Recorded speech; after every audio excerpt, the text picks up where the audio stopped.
guys, Kelsey Beebe from Rediscover You here, and today I wanted to talk to you a little bit about making peace with food and kind of again documenting my journey as I continue to become a more mindful and intuitive eater and as I continue to make peace with food and my body. And part of that is letting go of any food rules or restrictions and giving yourself unconditional permission to eat. And I know how freaking scary, and I just know how scary that can sound and feel, and it can feel really just like you don't understand. But if I can eat anything, if I have unconditional permission, I will eat myself into oblivion. Like, I'll eat and eat and eat. I need to have these rules. I need to have these food rules in order to keep me in line. I have to be on a diet in order to make sure that I have control over my food. And it's so paradoxical, but like the more you let go and the more that you give yourself unconditional permission to eat and eat whatever you want without any without any rules, without any labels, without, this is a good food, this is a bad food. If I eat this, I'm a bad person. If I eat this, I'm gonna get fat. Like, that's just so, it's so silly. And what it does is it ends up like keeping this, I call it a pendulum, of this binge restrict pendulum, where I'm like all out, I binge and feel like crap, I'm guilty, I'm ashamed, and so like my reaction is to restrict. And like either that would be intermittent fasting, or that would be going on a diet, or that would be starting fresh, or whatever that means, or cutting out. I'm cutting out sugar, going sugar free, or I'm going on a juice cleanse, or a detox, or a whatever, and I'm setting all these rules because clearly I can't trust myself, right? But the problem is then I'd be on this place where I'm really restricted and really tight, and then all that deprivation, all that restriction, all that focus on all the things I can't have then drives me to binge. It drives me to overeat. And so it was back in December 2019 that I was introduced to intuitive eating and the 10 guiding principles. And if you're at all interested, I will be reviewing each of the intuitive eating principles once a week for the next 10 weeks on my YouTube channel. So if you're at all interested in learning more about intuitive eating and the 10 guiding principles, please check out my channel. I'd love to have you there. But coming back to today, continuing my journey of making peace with food, and today is June 5th, 2020. I know there's a lot of craziness going on in the world. I know things are chaotic, but guess what today is? It's National Donut Day, baby. So,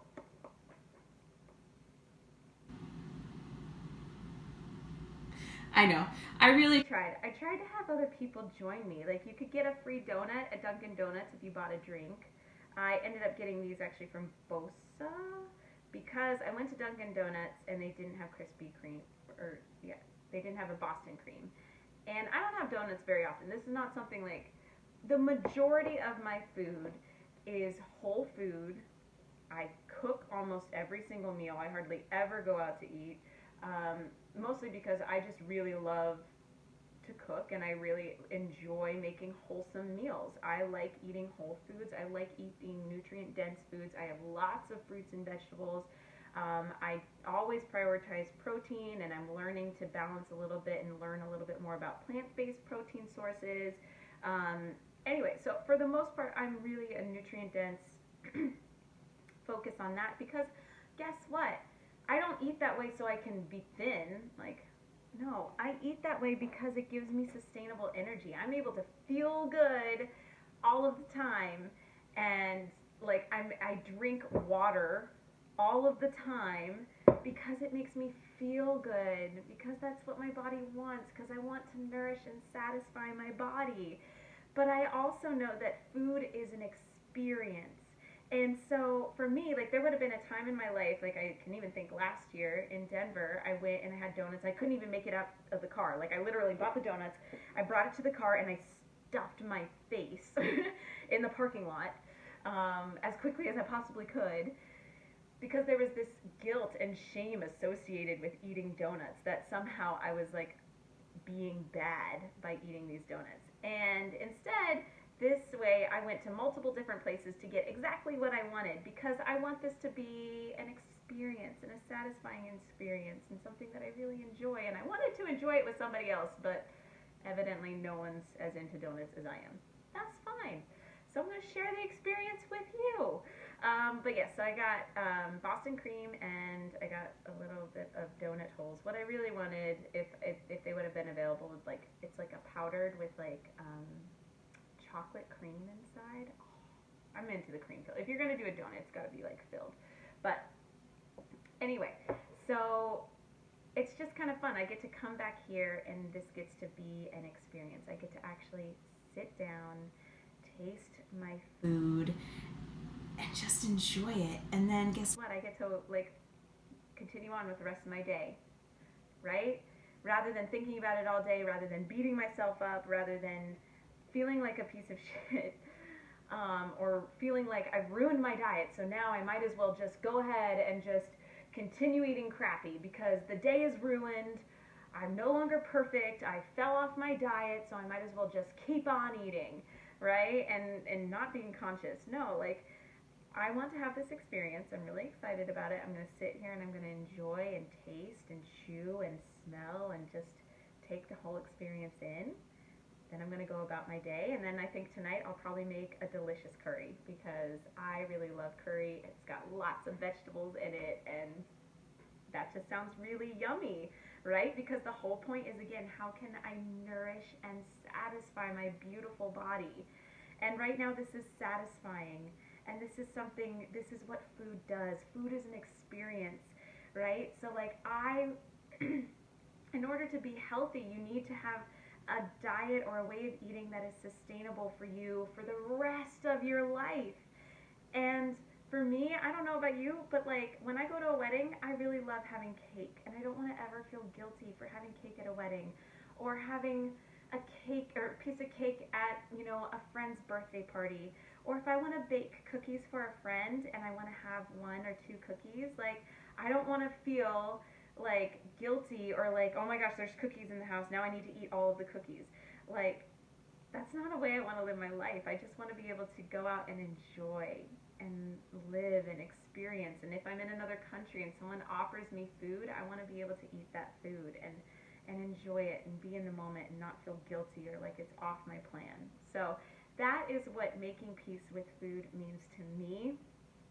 And I would really love to know, and I for all my clients, I give them this exercise to really sit down and list, what are your food rules? What are some of your forbidden foods? For me personally, I used to forbid bananas. I wasn't allowed to have bananas because they had too much sugar. It's a banana. It's a fruit. There's lots of vitamins, minerals, all this. There's fiber. You know, I had so many rules like that. And the ironic thing is, the more rules I had, the more often I would fall off the wagon and just freaking binge. Because I would just like, I would lose it and I'd have this Last Supper mentality that like, oh my gosh, you know, I failed, I suck, I might as well just eat everything in sight right now because I'm going to start over tomorrow. And it's just such a more beautiful and satisfying experience for me to eat nourishing, nutrient-dense foods because they taste good and they make me feel good, and then still being able to enjoy donuts and things like this and not feel like a failure, but just enjoy it and go about my day. And that's food freedom, man. Like, I want this for everybody. If you've ever experienced like feeling trapped by food rules and you don't know why you can't seem to control food, please try making peace with food. Make a list of your forbidden foods. Make a list of your food rules, conscious or unconscious. Bring them to awareness, and then slowly but surely try and make peace with one food at a time. Make peace with foods that are less scary, you know, at a time.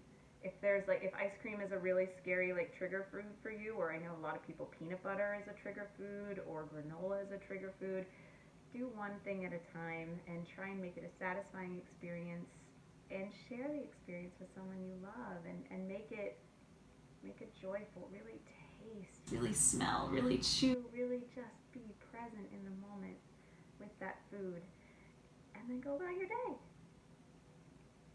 Because that's how it should be. And if you want any help with this, because I understand, oh my God, there was no way, like, even like, I don't know, 8 months ago, there's no way in hell I could have done this.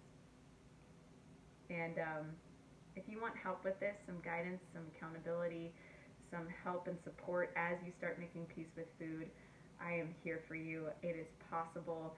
Recovery is possible. You do not have to struggle with food and your weight and binge eating and emotional eating and stress. Like, you don't have to struggle with that for the rest of your life. Like, you just don't. You don't.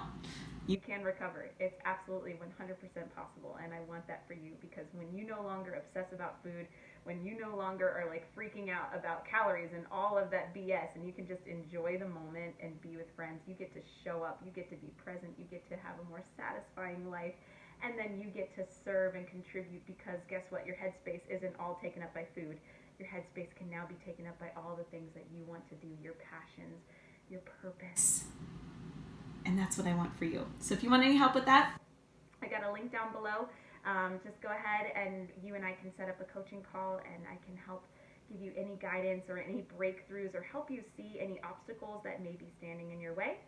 I also have a free download, guys, down below, my 7 strategies of how to stop feeling out of control with food. These are legit my 7 strategies that I've used and that I go through with all my girls and my clients. So if you're not quite ready to get on the phone with me, completely understand, that's fine, but please download the free guide. That's down below for you, and it's just simple 7 steps. So yeah, other than that, guys, hope you're having an amazing Friday, an amazing National Donut Day, and I will, I'll see you in the next one.